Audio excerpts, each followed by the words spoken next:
са останали пред телевизионните екрани с билет за матча, предпочитайки уюта на дома си вместо пърливия ветрец тук на стадиона във Варна.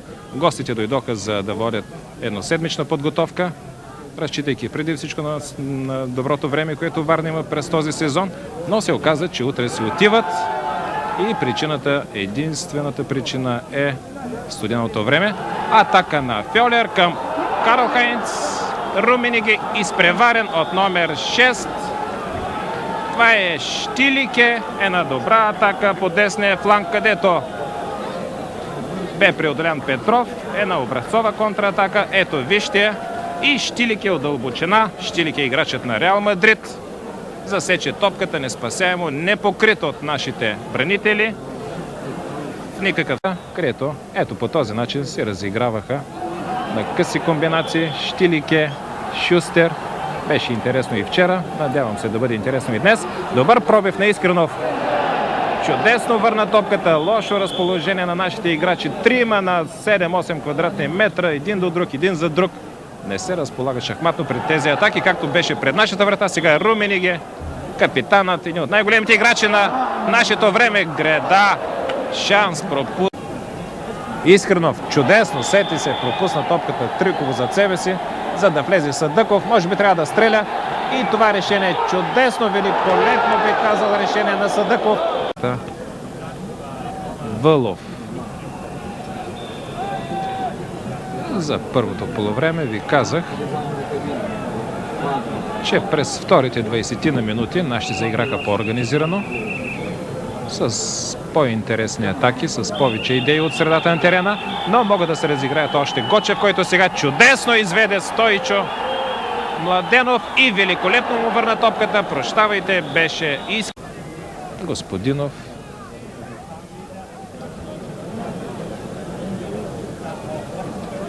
Бокенфелд. А сега непокрит е номер 9, голмайсторът на отбора на Федералната република в тази минута. Това е Фьолер. 20-та минута на второто полувреме. Едно безобидно положението, виждате. Не особено успешна намеса на Вълов. И 2-0 за отбора на гостите.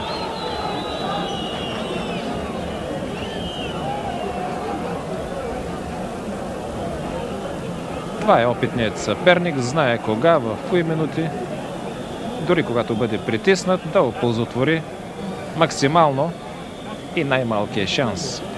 Единственото по-сериозно положение през второто полувреме, пак създадено от наши грешки, бе оползотворено от Фьолер в тази централна зона и сега отсъстваше Арабов.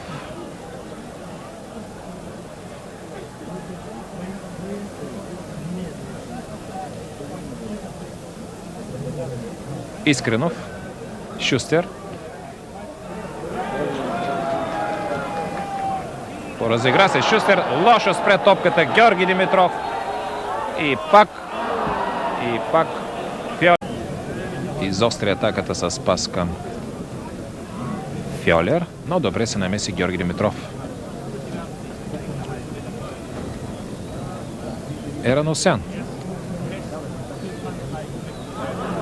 Искрено се опита триково към Здравков. Штилике. Виждате как бързат да организират своята контратака гостите. И пак Штилике в добра позиция. Добро попадение на Штилике в 29-та минута на срещата.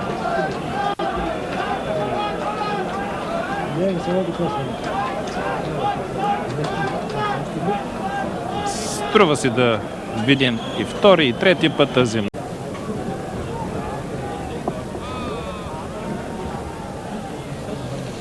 Шустер. Ераносян сам срещу Фьорстер. Стойчо Младенов. Искренов получи топката. Добро изпълнение, великолепно изпълнение на Искренов. Много прецизно, много технично, много съобразително. Искренов отбеляза гола, който чакахме много по-рано. Ето да видим. Видяхте как погледна Искренов към нашата врата. Съдъков. Янчев. Здравков. Великолепно изведе Искренов. Чудесно изпълнение и на Здравков, и на Искренов.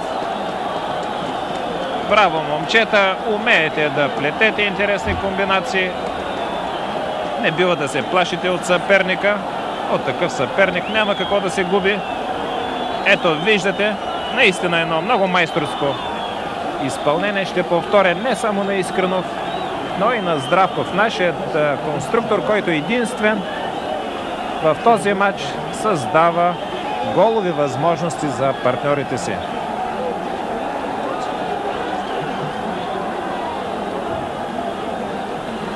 В 35-та минута Искренов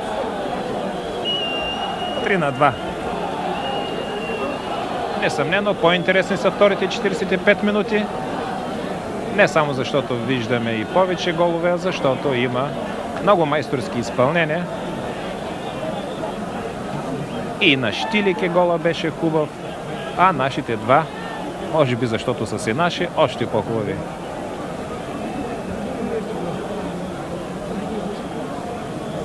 Тук ще си позволя да кажа, че според мен Искренов, когато е в добра спортна форма, а той днес наистина показва добра игра, е едно от най-добрите крила в Европа. Вълов.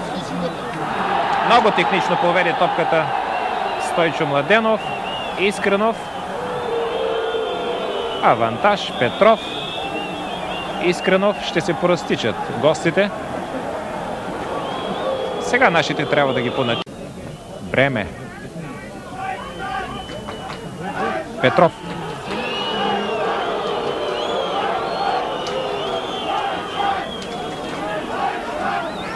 Арабов. Вълов. Ераносян. Не съобрази, че тръгна Искренов зад гърба на Бокенфелд. Щилике. Интересни минути, майсторски изпълнение.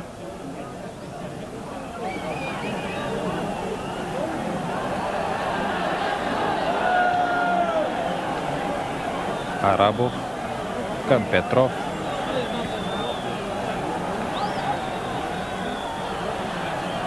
Младенов.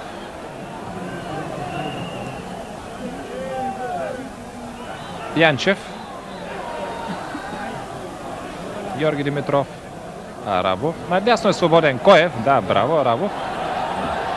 Ето в тази зона трябва да понатиснем. Където сега е Стойчо Младенов.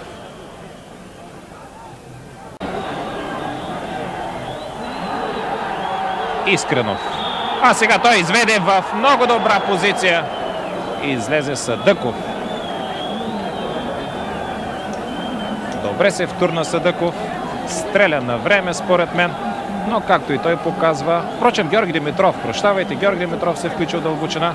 Но както показва с ръце, топката му е подскочила в последния момент. И успя да сложи крак срещу нея защитник на гостите. Стойчо Младенов. А сега Ераносян. Ето, че имахме шансове да завършим и наравно. Според моя часовник, по-малко от минута. Да използвам времето да ви кажа, че репортажа, директното предаване от стадиона във Варна, бе осъществено от екип на телевизионния център във Варна.